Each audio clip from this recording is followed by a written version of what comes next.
Most people trust their coffee without a second thought. The brand looks familiar, the label says premium, and the smell feels like morning. But behind that comfort, some of the biggest names in coffee are cutting corners. Cheap beans over-roasting and chemical fixes disguised as flavor. These aren't rare mistakes. They're built into how industrial coffee is made today, mass-produced blends that trade taste for shelf life and marketing over quality. And while we think we're drinking the same brew we grew up with, what's in the jar has changed. The truth is simple, some coffees no longer deserve a place in your kitchen. In this video, we'll break down 5 brands that have lost their way and 2 that still honor what real coffee should be. Because if a cup is how you start your day, it should never begin with a lie. 1. Folgers. Folgers used to mean home. The red can, the smell that filled kitchens before sunrise, it was the picture of comfort. For generations, that logo wasn't just a brand, it was the sound of a day beginning. But what once symbolized American reliability has turned into something hollow. Today's Folgers doesn't taste like the one people remember. Blind taste tests in 2024 ranked its classic roast near the bottom for bitterness, burnt aroma, and lack of body. Reviewers called it flat and ashy, a coffee that tastes more like nostalgia than beans.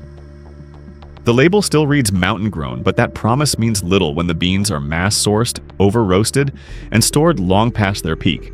Folgers' decline isn't about one bad batch, it's about an industrial shift. What used to be a slow roast process has become a high-speed production cycle, designed for volume, not taste. Robusta beans, cheaper and more bitter than Arabica, now make up much of the blend. They survive harsh roasting and long shipping better, but they also strip away the smoothness that once defined the brand. What fills the can now is efficiency, not craft. You can smell the difference. That once warm, nutty aroma has turned sharp, almost metallic. It clings to the air but doesn't invite you in. Brew a cup and the first sip shocks the tongue harsh at first, then strangely empty. There's no depth, no rounded flavor, just a bitter surface that lingers. Add sugar or cream and it still feels off, as if the coffee was built to be tolerated, not enjoyed. This isn't to say Folgers completely failed. It succeeded at staying cheap and everywhere. It's on every supermarket shelf, in office break rooms, and on road trips. It's reliable in the way instant noodles are predictable, fast, and forgettable. But that's exactly the problem. When a brand that once represented care now represents convenience, something essential disappears. The marketing hasn't changed, the words rich, smooth, and aroma sealed still appear, but the product behind them has. In a world where coffee lovers seek freshness, Folgers offers preservation. It's designed to survive months in storage, not to taste alive. Every step from grinding to packaging is optimized for scale, which means no one's tasting it before you do. Many still buy it because of memory. It's the coffee their parents brewed, the one that smelled like mornings before work. But memories can't mask what's missing, the character that made those mornings worth remembering. The Folgers you taste now feels like a photocopy of an original. The outline is there, but the warmth and depth have faded. That's why disappointment with Folgers isn't just about flavor, it's about trust. The company built decades of loyalty, then quietly traded that trust for volume. The bitterness you taste isn't only in the cup, it's in realizing the brand stopped caring when people stopped noticing. Moreover, it's not that Americans forgot what good coffee is. It's that the definition of good enough shrank to fit the margins of mass production. Folgers is the result, a coffee that wins on memory, not merit. In the end, the can still shines red, the slogan still comforts, but the soul behind it is gone. Folgers hasn't just lost its flavor, it's lost its reason to exist.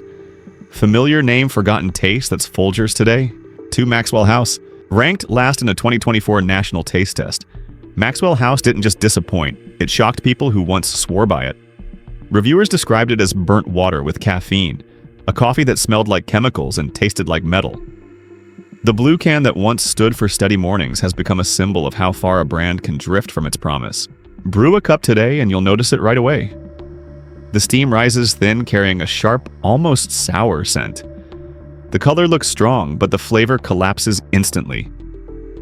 The first sip hits with bitterness, then fades into something flat and hollow. There's no warmth, no lingering depth, only a dry aftertaste that feels more like residue than comfort. Add sugar or cream and the taste doesn't improve, it just dulls everything else. It wasn't always this way. Decades ago, Maxwell House had a rich, almost buttery smoothness. The roast carried a soft caramel edge with a nutty sweetness that deepened as it cooled. The aroma filled the room before the first pour, and the flavor clung pleasantly to the tongue. You didn't drink it to wake up, you drank it because it made the morning feel right. That balance came from slower roasting, fresher beans, and a sense of patience that modern production rarely allows. Somewhere along the way, that patience disappeared. To stay competitive, Maxwell House leaned into speed and shelf life. The beans grew cheaper, often mixed with low-grade Robusta that could survive harsher roasting.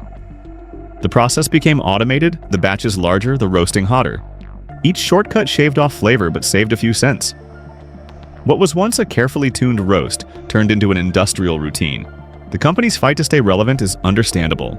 Coffee aisles are crowded with newcomers, boutique roasters, organic labels, instant cold brews. Prices are tight. Loyalty is fading and consumers chase convenience more than quality. In trying to hold ground against that wave, Maxwell House turned to mass efficiency. But in doing so, it lost what once made it special. The result is a coffee that wakes you but doesn't reward you. It delivers caffeine, not character. The experience feels like something assembled, not crafted. The cup might be hot, but it's emotionally cold. The smell is there, but the story behind it is gone. The brand that used to feel proud and personal now feels mechanical. That decline says something larger about how the coffee industry has changed. Many legacy brands facing rising costs and shrinking margins have redefined good coffee to mean good enough. They rely on marketing slogans to keep memory alive, phrases like good to the last drop, while the actual drops taste less like coffee and more like fatigue. It's easy to understand why people still buy it. It's cheap, reliable, and familiar. It sits on the same shelves it did 40 years ago. But familiarity isn't flavor, and routine isn't quality. When you sip it now, you can almost taste the compromise, not just in the beans, but in the idea of what coffee used to be. At first, you might not notice. In comparison to instant brands, it still feels comforting. But once you remember how Maxwell House once tasted round balanced aromatic, the new version feels like a ghost. Beyond that, it represents something even sadder: how a company can survive the market but lose its soul in the process. Ultimately, coffee is more than caffeine. It's connection, warmth, and memory, and when those fade, all that's left is bitterness. As one loyal customer said after decades of drinking the same brand, "It still wakes me up, but it doesn't make me smile anymore." 3 Starbucks. What happens when a company built on every cup matters must make tens of millions of cups every day? That's the question Starbucks has been quietly answering for years, not with words, but with process. To maintain its global rhythm, Starbucks has turned roasting into logistics. Beans are roasted darker, longer, and hotter than before, so every bag from Seattle to Singapore tastes identical. According to coffee consultant Jeff Howell, dark roasting hides variability. It's uniformity at the cost of nuance. That uniformity keeps global supply chains steady and prevents spoiled batches, but it also burns away the subtleties that make coffee feel alive. Inside the roasting facilities, precision replaces instinct. Conveyor belts roll with silver bags stamped with roast codes. Each must survive months of transport, humidity changes, and warehouse storage. That's why Starbucks engineers added extra roasting time and nitrogen sealing, not for taste, but for endurance. The flavor has to survive distribution more than it has to please the nose. The brand's identity, cafe warmth, and community depends on something colder scale. To maintain consistency across nearly 40,000 stores, the company must centralize control. Beans travel thousands of miles before brewing. Marketing calls it global reliability. Economists call it margin protection. In simple terms, the further the beans travel, the more steps added to preserve image over experience. It's not that Starbucks makes bad coffee. It makes system coffee a product that meets the same standard anywhere. That standard, though, has become more about predictability than pleasure. A roast dark enough to survive a 12-week shipping window will always taste the same. And sameness is safer for shareholders than surprise. In America, Starbucks means more than caffeine. It's the symbol of middle-class aspiration, clean stores, quiet background music, a consistent cup anywhere you travel. To many, it replaced the corner diner as the new morning ritual. But that very familiarity comes with a cost. To stay affordable and omnipresent, Starbucks must stretch its model across continents where labor, logistics, and raw materials all compete for margin. The math of modern coffee is simple, but cruel shipping efficiency, plus marketing cost, plus labor protection, plus profit target, less room for flavor. Somewhere between the spreadsheets and the roasting drum character evaporates. What remains is performance, the aroma, the logo, the cup, with your name spelled wrong, all perfectly designed to feel handcrafted while being anything but. Marketing fills the gap. Glossy ads show close-ups of beans tumbling through golden light baristas, smiling steam curling in slow motion. The message is intimacy. The reality is distance a cup brewed from beans that left their farms half a year ago, touched by more hands in warehouses than in soil. Still, the brand endures. Convenience has its comfort. The problem isn't that Starbucks betrayed anyone, it's that its success demanded compromise. A system that feeds the world can't slow down to taste it. By design, the company now roasts for consistency, not for character. It sells reliability, and reliability is a flavor too, just not a memorable one. Starbucks didn't lose its taste. It traded it for scale. And the aftertaste of that trade still lingers in every cup. Quattro Lavazza. If Starbucks traded craft for scale, Lavazza traded soul for image, and that's the harder loss to swallow. Both began with ideals. Starbucks promised comfort in every corner of the world. Lavazza promised Italy in every cup. But while the American giant standardized taste, the Italian icon polished its story. You can feel the difference the moment you open the bag. The packaging gleams deep blue, bright gold, proud Italian script. It looks like luxury. Then you smell it. Instead of the soft, chocolatey warmth you expect, there's a sharp, smoky scent, almost metallic. The beans look glossy, but they're over-roasted as if the fire burned longer than it should have. Taste tests in 2025 confirmed what regular drinkers have sensed for years. Lavazza's most common blends, Qualità Rossa, Crema e Gusto, now lean bitter flat and lifeless. Reviewers noted burnt toast aroma and astringent aftertaste, yet at the same time the company's marketing has never been more romantic. Italy's favorite coffee, they say, with slow violins and morning light over Venice. It's not false advertising, it's wishful thinking. Lavazza's challenge isn't malice, it's survival. Running a beverage company in this decade is harder than ever. Costs rise raw, materials fluctuate, transport delays stretch months. Consumers want convenience and sustainability, but still expect low prices. In that storm, Lavazza did what most heritage brands do. It built an image strong enough to weather the chaos. But the trade-off is clear: a coffee that sells Italy without tasting like it. In practice, Lavazza's roasting now relies on automation. Temperature control and timing are governed by sensors, not human instinct. Beans from several continents are blended for stability, not character. And to reach supermarkets, worldwide batches are roasted dark to mask differences in origin and age. The flavor becomes consistent, but it's also exhausted, like a good story told too many times. Experts call this the heritage compression effect, when a legacy brand must imitate its own past to survive the present. The commercials still show family tables, mocha pots, and laughter. But in the factory, the process looks the same as any multinational: conveyor belts, metal drums, nitrogen sealing. It's not Italy, it's industry. Yet, there's something deeper here than disappointment. Lavazza represents more than coffee. It's a piece of cultural identity. To millions, that logo stands for ritual, conversation, belonging. It sits in homes, offices, airports, places that crave a little Italian soul. But when the taste fades, the emotion weakens too. You can only sell the dream for so long before someone wakes up. This isn't to justify the brand's decline. If anything, it's a reminder. The world doesn't need another perfect commercial. It needs good coffee again. The answer to survival isn't in slogans or capsules, but in rediscovering what made people fall in love in the first place: the scent, the warmth, the quiet comfort of a real cup. In chasing perfection on billboards, Lavazza forgot that perfection begins in the cup. The problem isn't that the company got too big, it's that it stopped listening to the small sounds: beans cracking mocha, hissing hearts remembering, and somewhere in a small cafe an old man lifts his cup, takes one sip, and shakes his head. The cup stays half full, not because he's finished, but because he's done hoping. Tradition means nothing if the roast forgets its roots. 5 Nescafe. The biggest trick of modern life isn't what we drink, it's how easily we believe what's on the label. Nescafe is more than coffee now. It's a symbol of modern convenience, the kind of brand that makes you feel safe because it's everywhere. Airports, offices, hotel rooms, your own pantry shelf. It promises warmth, speed, and comfort in one small scoop. We don't question it because we've grown up seeing that red jar since childhood. Familiarity becomes trust, and trust in today's market sells better than taste. That's where the illusion begins. Nescafe doesn't just sell coffee, it sells the idea that life can be fixed in seconds. Its ads speak of energy, freshness, and optimism, but the reality inside the jar is very different. The granules are not roasted beans.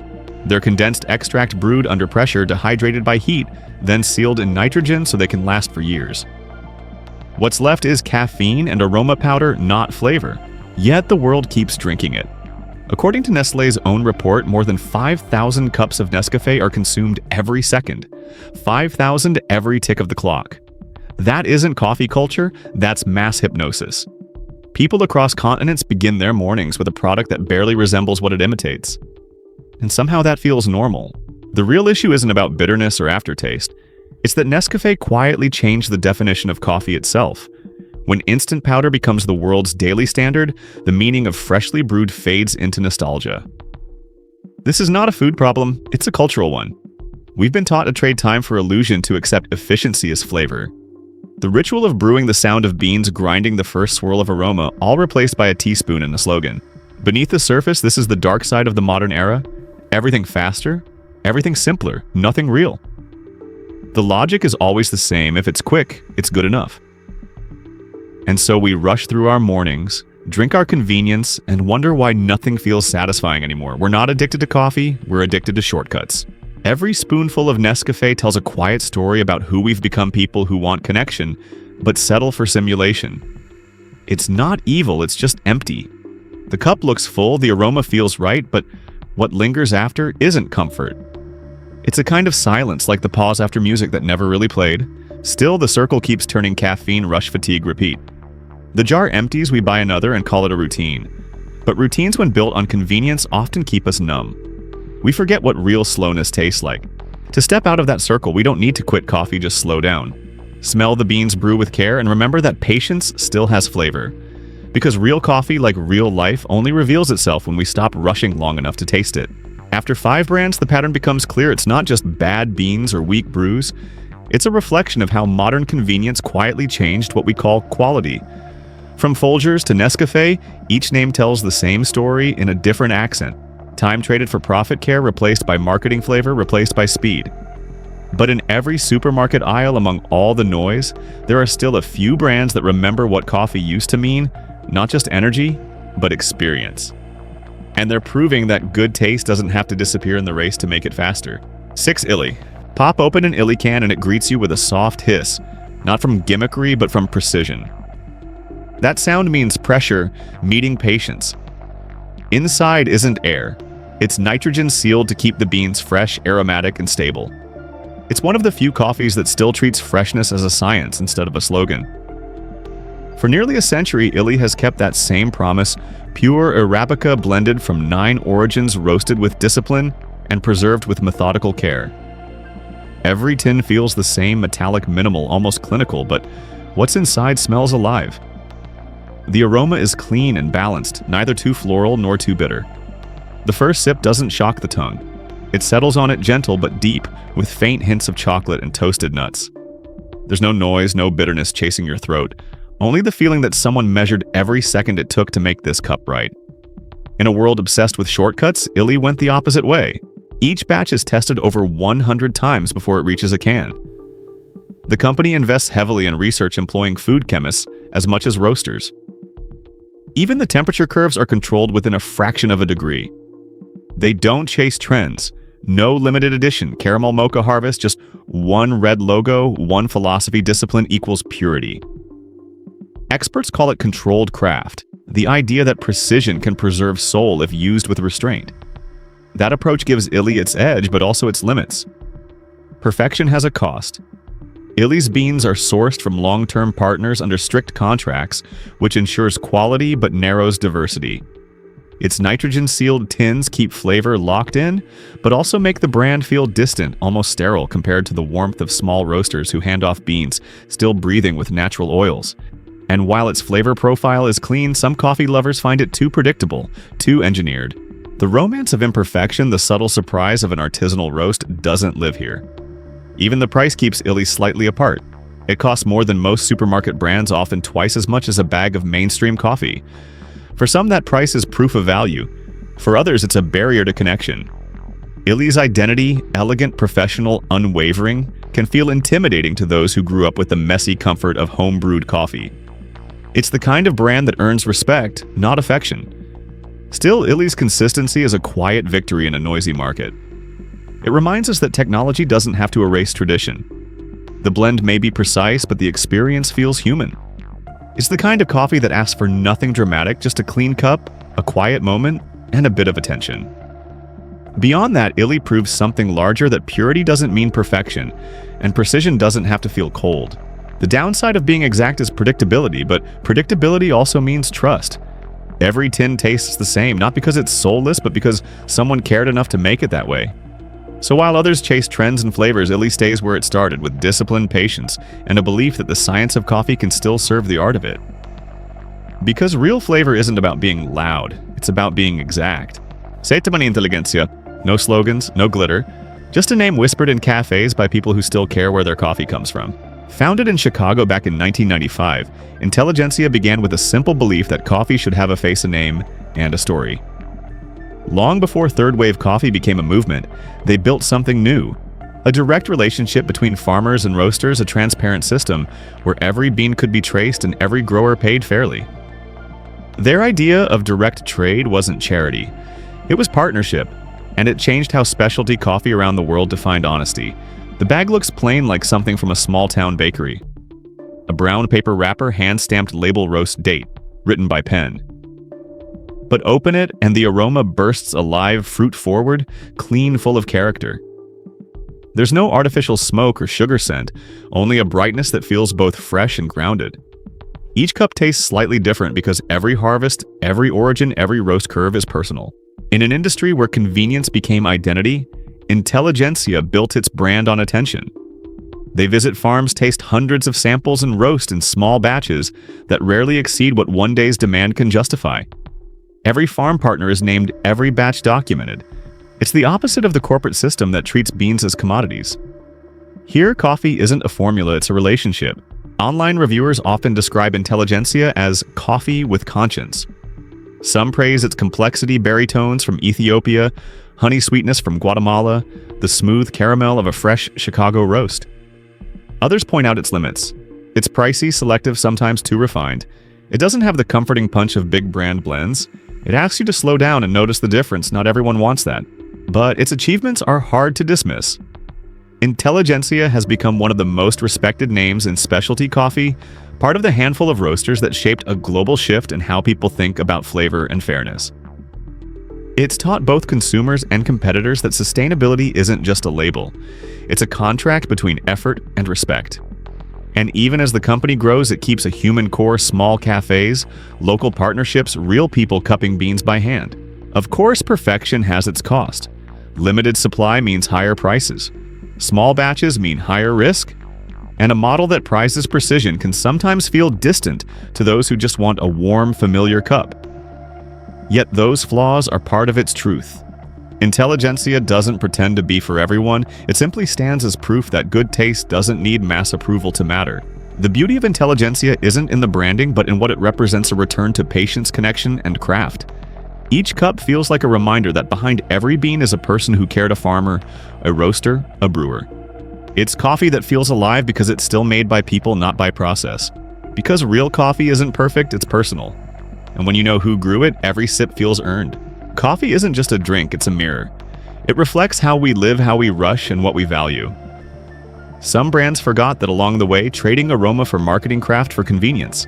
Others, like Illy and Intelligencia, remind us that coffee still has a soul, one that can't be automated or faked. The truth is simple: good coffee doesn't need to shout, and bad coffee doesn't need to lie. What matters isn't how strong it wakes you up, but how honest it feels when you sip it. So maybe the next time you stand in the coffee aisle, you'll pause not to check the price or the label, but to remember what you're really buying. Not caffeine, not a habit, but a little piece of time, patience, and care. Because that's what real flavor is made of.